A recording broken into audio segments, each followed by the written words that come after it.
a group like Black Lives Matter really don't care about black lives. They just getting black dollars. And their end game is no end game. Their end game is just for more black people to get killed, by white people or by police, just to keep going.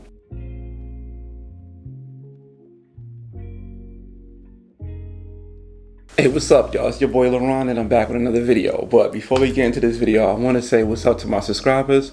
Also, if you're new to the channel, welcome. If you are new, please consider hitting subscribe and turn notifications, because on this channel, I do reviews on black-owned products, and I also do like thought-provoking videos that's on my mind, just to get a conversation in the comments, and so we can have something that I think that's interesting that I want to speak about. So if you're into those type of things, hit subscribe and turn notifications. Also, please like and share this content. All right, I want to speak about something I noticed about like last year or whatever. It's about like police brutality and who benefits from police brutality, right? And how come when it's police brutality, there are certain cases that come to the forefront. So for example, I want to talk about what we seen in 2020. We had George Floyd, we had Breonna Taylor, and we had Jacob Blake. So we had those three cases. Those three cases were the biggest, highest profile police brutality cases in this country, and those cases are very interesting. So there was a stat that I seen. It may or may not be true. I don't know how true it is. I just seen it. You know what I'm saying? Sometimes you scroll to the internet, you see stuff, but it said that I believe in 2020 or maybe 2019, there was 18 days in that year in which we did not have a police killing. So say for argument's sake, we have over 340 police killings a year, right? And for whatever reason, for those police killings, we chose these three to be the profile cases.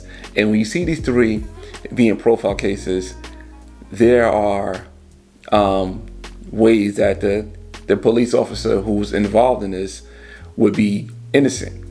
Like, for example, Breonna Taylor, they said the boyfriend shot first through the no-knock warrant. Okay, so that's a reason for the police officers to be found innocent.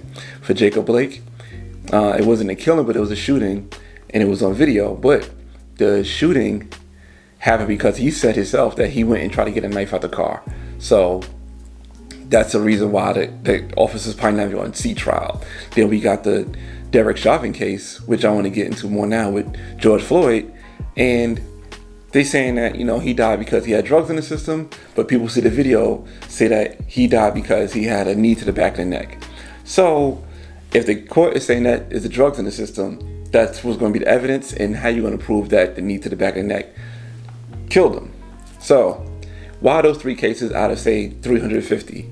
I think because those three cases are a formula in which that it's going to be chaos, it's going to be mayhem all over the place, and it's going to be a civil unrest. It's going to be people talking about it. It's going to be things going on in the community, in our communities, that's going to destroy the communities.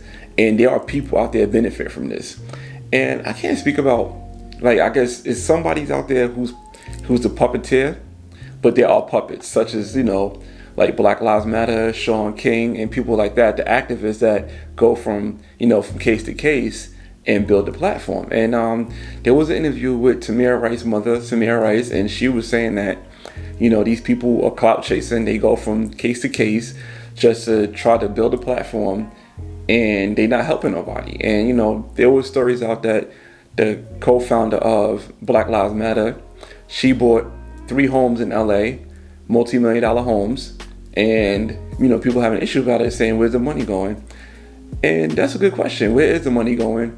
And I did a video saying that it's not a big deal that she bought a house for $1.4 million, because that's the house market rate in LA. But then, I kind of prematurely spoke about it because she bought multiple homes and nobody know how this money is going. And now she's under investigation through a Black Lives Matter chapter. And it's like, and the end game is no end game. The end game is just for more black people to get killed. So they're getting money from, all types of donations. They pushed to put, Joe Biden in office. They did a whole bunch of things, but they have no real end game. And the end game is no end game. The end game is just for more black people to get killed, by white people or by police, just to keep going. And, people do have this argument saying that Black Lives Matter don't speak about black on black crime. We have to address that. Like, yo, they don't speak about black on black crime because that does not serve the agenda and that does not get donations to their pockets. And that is a problem. They also don't speak about black health. You know what I'm saying? So like, you know, we have all these underlying conditions and we got hit hardest with COVID. So they say because of our underlying health. So they don't speak about black health.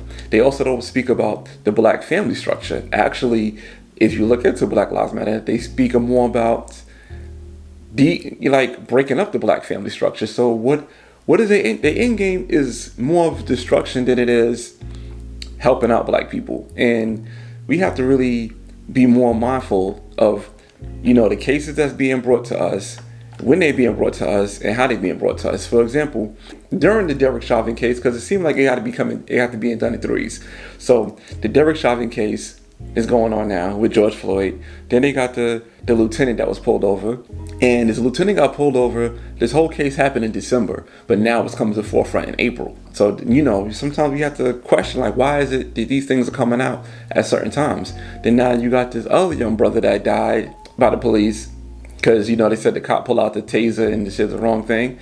But the same thing with the other cases. This is going to be a high profile case because this case have indications of why they happen. You know what I'm saying? So like, all right, you got the cops pull over this guy. He has expired tags on his car. They pull him over. They run his name. He has a warrant for his arrest. Then after that, they say he tried to flee. The lady pulled out the taser, thinking it's a gun, and she shot him. You know what I'm saying? But they already have the story lined up to where, all right, this person is in the wrong, and it's just a mishap of what happened. You know, just another day as a cop. These stories are already lined up. You know what I'm saying? To get our emotions up and us get let down thinking that it's going to be justice. It's already lined up. If there's that many cases of police brutality, say 350 a year, how come these are the type of cases that we see? I think it's because it's profitable. It's profitable and they out there really, like Tamir Rice mother said, they out there building a platform off of our dead babies. And that's what they're really doing. And Black Lives Matter do not mention a black man until a black man is dead. And that's a fact. They don't mention how the black man should stay with the family or nothing like that. They just mention him when he's dead, or how to, you know, just unity or whatever. They don't mention none of that stuff. They always just pop up and it just seems like it's crazy. And Black Lives Matter is so big now. They attach themselves to be a part of corporations, and these corporations are losing money, but Black Lives Matter is gaining money. For example, the NBA, they had Black Lives Matter on the court. They had, you know, social justice messages on the back of jerseys. LeBron James, arguably one of the best players in the world ever, is on a team, the Lakers, which is one of the biggest franchise in NBA history, going to the finals against his old team. And that finals had the worst finals record as far as ratership in history, because it's attached to Black Lives Matter. It's simple and it's simple. You can say what you want. You can say because of the pandemic, because it's off season. It had the worst finals ratings probably ever, and is attached to Black Lives Matter. And anything that is attached to Black Lives Matter as a corporation takes a hit. And it's time for us to start calling it out. It's like, yo, Black Lives Matter, just doing things to get money, and you can't say nothing about it. So like, say if you're a white person saying Black Lives Matter, what about all lives matter? You can't say that. Then you seen as a racist, or you seen as a bigot. Then if you're a black person that says Black Lives Matter is a scam, you see him as a sellout or Uncle Tom. It's really a crazy, bulletproof scam they made, because you can't say nothing about it. You can't say anything about it.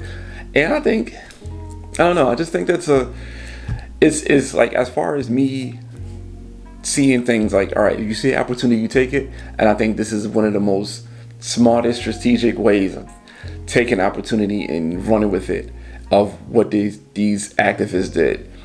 They don't do nothing for the community. They just come into the community.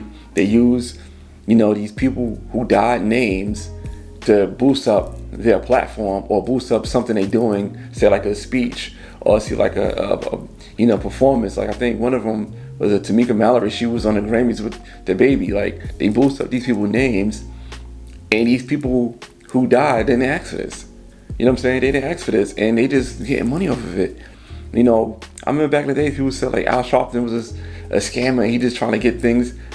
I mean, I think Al Sharpton was at least doing something, but this group right here took it to a whole nother level, man. It took a whole nother level, and I really think that, like I said, the police brutality and only talk about certain type of black lives and only talk about certain type of police cases is all the strategy to keep us on edge, and it's all the strategy to keep us divided. It is what it is, because like I said, the term Black Lives Matter, you can't say nothing bad about it without being looked at funny. You know what I'm saying? And you can't say nothing bad about it. It's just a genius, bulletproof way of staying relevant, because you want to say a Black Lives Matter, but the group don't, do things for Black lives. Like, for example, my boy was like, I like Black Lives Matter, the movement, but I don't like the organization. And I said to him, I said, yo, the movement is the organization, because you need the organization for the movement, and that's how they making their money. You know what I'm saying? But I don't know. I just want to get that off my chest. I just think that what we're seeing right now is very strategic, and don't think certain police brutality cases come out by coincidence. Like, for example, I'm here in Georgia. I think maybe 2 or 3 days ago, somebody got killed by a cop. It's not public. It's not big news right now. You know what I'm saying? It got to fit a certain narrative. To us, for us seeing it or us hearing about it, or there's a story that we have to be like, all right, this happened because of that, and it got to be a reasonable doubt that this cop, in our eyes, this cop is going to, seek justice, but the cop also have all types of evidence for boom, they're going to just get off. You know what I'm saying? It's a strategic way, man. It's a strategic way. Same thing happened to George Floyd. Actually, it was another white guy. Same thing happened to him, and nobody knows about it. Like, off the top of my head, I can't even tell you this man's name, who was not choked, but who was held down by the police and said, I can't breathe, and died. But that's not the narrative. You know what I'm saying? That's not the narrative. And I think we need to really start paying attention that certain narratives have to be the one out there. All right, man, that was a long rant. I'm sorry about that. But, I just something I started noticing last year. And I was like, you know what? It's time to really start speaking up on it, because things are happening a certain way for a certain reason. You know what I mean? But that's that, man. Leave in the comments how much y'all think about that. All right, man. Till next time. Peace.